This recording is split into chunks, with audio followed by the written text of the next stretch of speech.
Italy में हुई G7 summit में भी हम सभी ने अनुभव किया है। भारत ने अपनी G20 उद्योगता के दौरान भी विश्व को अनेक मुद्दों पर एकजुट किया है। भारत की उद्योगता के दौरान ही अफ्रीकन यूनियन को G20 का स्थायी सदस्य बनाया गया है। इससे अफ्रीका महाद्वीप के साथ साथ पूरे ग्लोबल साउथ का भरोसा मजबूत हुआ है। नेबरहुड फर्स्ट पॉलिसी में चलते हुए भारत ने पड़ोसी देशों के साथ अपने रिश्तों को मजबूत किया है। 7 पड़ोसी देशों के नेताओं का 9 जून को केंद्रीय मंत्रिपरिषद के शपथ ग्रहण समारोह में भाग लेना मेरी सरकार की इस प्राथमिकता दर्शाते हैं। भारत सबका साथ सबका विकास की भावना के साथ इंडो पैसिफिक क्षेत्रों के देश के साथ भी सहयोग बढ़ा रही है। पूर्वी एशिया हो या फिर मिडिल ईस्ट और यूरोप, मेरी सरकार कनेक्टिविटी पर बहुल बल दे रही है। भारत के विजन ने ही India Middle East Europe economic corridor को आकार देना शुरू किया है। ये कॉरिडोर 21वीं सदी के सबसे बड़ी गेम चेंजर में एक सिद्ध होगा। माननीय सदस्यगण, आने वाला कुछ महीने में भारत एक गणतंत्र के रूप में 75वें वर्ष पूरी करने जा रहे हैं। भारत का संविधान बीते दशकों में हर चुनौती, हर कसौटी पर खरा उतरा है। जब संविधान बन रहा था तब भी दुनिया में ऐसे ताकतें थे जो भारत के असफल होने की कामना कर रही थी। देश में संविधान लागू होने के बाद भी संविधान पर अनेक बार हमले हुए हैं। आज 27 जून है। 25 जून 1975 को लागू हुआ आपातकाल संविधान पर सीधे हमले का सबसे बड़ा और काला अध्याय था।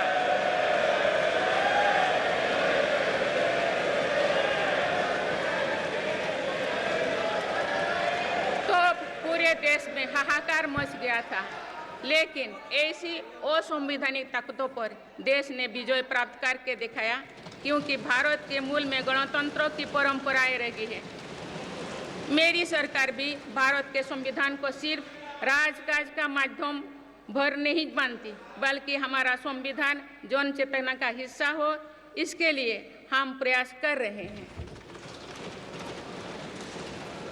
इसी ध्येय के साथ मेरी सरकार ने 26 नवंबर को संविधान दिवस के रूप में मानना शुरू किया है। आप भारत के उस भूभाग हमारे जम्मू कश्मीर में भी संविधान पूरी तरह लागू हो गया है, जहां आर्टिकल 370 की वजह से स्थितियां कुछ और थी। माननीय सदस्यगण, राष्ट्र की उपलब्धियों के निर्धारण इस बात से होता है कि हम अपने दायित्वों का निर्वहन कितनी निष्ठा से कर रहे हैं। 18वें लोकसभा में कई नए सदस्य पहली बार संसदीय प्रणाली का हिस्सा बने हैं। पुराने सदस्य भी नए उत्साह के साथ आए हैं। आप सभी जानते हैं कि आज का समय हर प्रकार से भारत के लिए बहुत अनुकूल है। आने वाले वर्षों में भारत की सरकार और संसद का क्या निर्णय लेती है, क्या नीतियां बनाती है, इस पर पूरा विश्व की नज़र है। इस अनुकूल समय का अधिक से अधिक लाभ देश को मिले, ये दायित्व सरकार के साथ साथ संसद के हर सदस्यों का भी होना चाहिए। पिछले 10 वर्षों में जो रिफॉर्म्स हुई है, जो नया आत्मविश्वास देश में आया है, इससे हम विकसित भारत बनाने के लिए नई गति प्राप्त कर चुके हैं। हम सभी को ये हमेशा ध्यान रखना है कि विकसित भारत का निर्माण देश के हर नागरिक की आकांक्षा है, संकल्प भी है। इस संकल्प की सिद्धि में अवरोध पैदा ना हो, ये हम सभी का दायित्व है, भी कर्तव्य भी है। नीतियों का विरोध और संसदीय कामकाज का विरोध दो भिन्न बातें हैं। जब संसद सुचारू रूप से चलती है, जब यहाँ स्वस्थ चर्चा परिचर्चा होती है, जब दूरगामी निर्णय होते हैं, तब लोगों का विश्वास सिर्फ सरकार ही नहीं, पूरी व्यवस्था पर बनता है।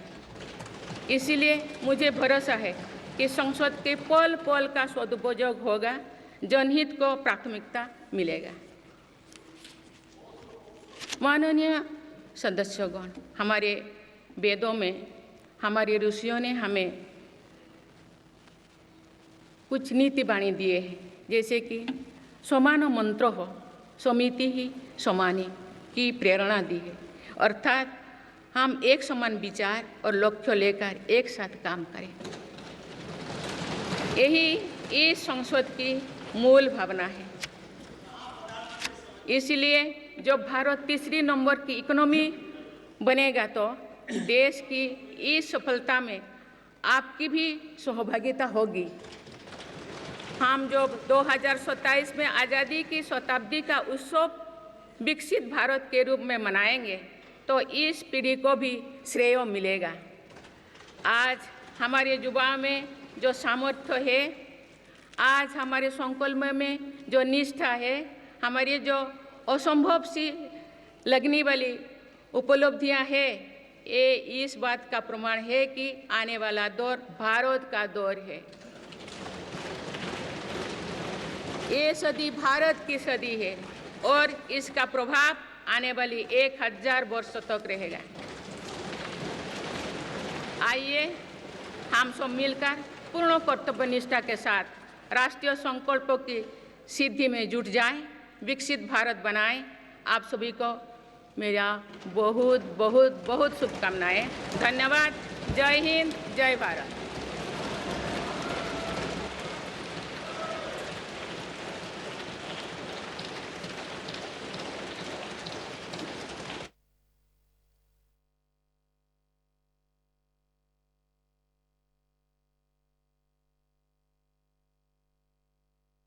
सीधासलख आप शुणुले राष्ट्रपति ये अभिभाषण रही अनेक दिग को नहीं से रखिंट जो भाव निजर अभिभाषण देशर आर्थिक विकास स्थिति कथा कहतु, चाषी विकास कथा कहतु एवं सरकार कि भाव विकास दिग रही सबू को नहीं अभिभाषण रखिंट जो प्रथम से निर्वाचित सांसदों को शुभेच्छा जनाए निजर अभिभाषण आरंभ करते सहित निर्वाचन कमिशन को धन्यवाद देते राष्ट्रपति एवं जम्मू काश्मीर जो भाव रेकर्ड संख्यक मतदान होती से नहीं निज अभिभाषण से कहते देश में आर्थिक विकास द्रुत गति में बढ़ी, देशर अभिवृद्धि हार 8% रही। Shri Om Birla ji, the very best for performing his exalted role as the Speaker of the Lok Sabha. Honorable members, I also express my gratitude to the Election Commission of India on behalf of crores of Indians today. This was the largest election in the world. The Kashmir Valley has broken all records of voter turnout in decades. Honorable members, the world is witnessing that the people of India have elected a stable government with clear majority consecutively for third term. Honorable members,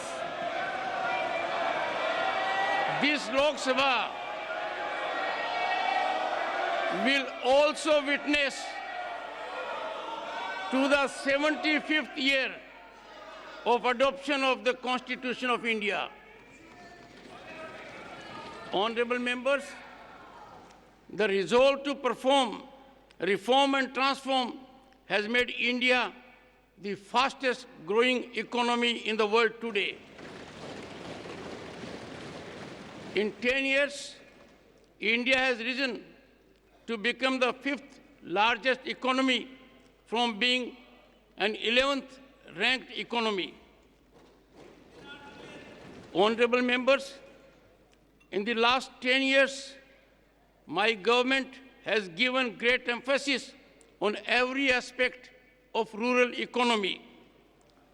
To enable farmers to meet their small expenses, more than rupees 3,20,000 crore have been disbursed to them under PM Kisan Samman Nidhi. Honorable members, the future belongs to Harit Yug or Green Era. My government has increased the allocation for the development of Northeastern region by more than 4 times in the last 10 years.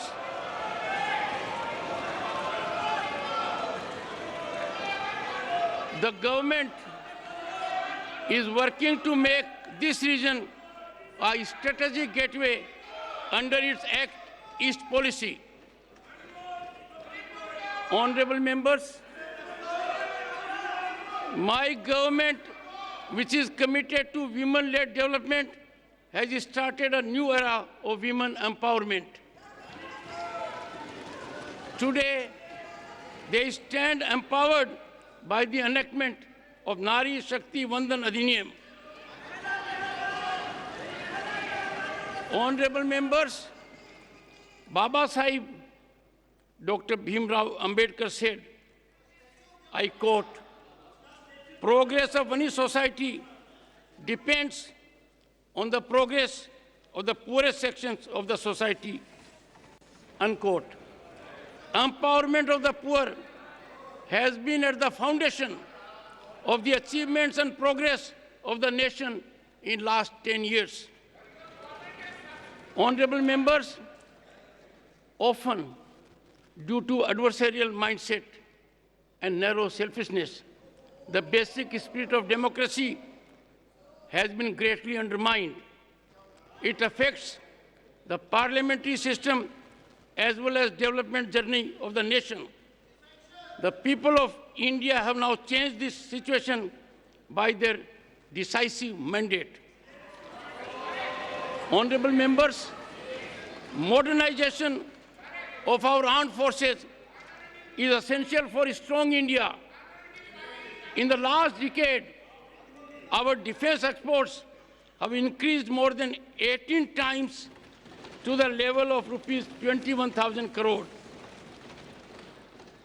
Honorable members, for further increasing the participation of youth in the nation building, my government has launched Mera Yuva Bharat campaign. So far, more than 1.5 crore youth have registered for it.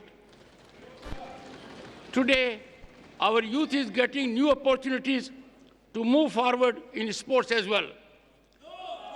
Due to effective efforts of my government, conditions were different due to Article 370. Honorable members, we all need to always remember that making India a developed nation is the aspiration and resolve of every citizen of the country. It is the responsibility of all of us to ensure that no obstacles come in the way of achieving this resolution. Opposition of policies and obstruction of parliamentary functioning are two different things. When Parliament conducts business smoothly, when healthy deliberations take place here, when far-reaching decisions are taken, then the people repose confidence not only in the government, but also in the entire system. Therefore, I am confident that every moment of Parliament will be fully utilized. Public interest will be given priority. Honorable members, this century is India's century, and its impact will last for 1,000 years to come. Let us all together, with full devotion to our duties, get actively involved in fulfilling national resolutions and make India a developed nation. Best wishes to all of you. Thank you. Jai Hind, Jai Bharat.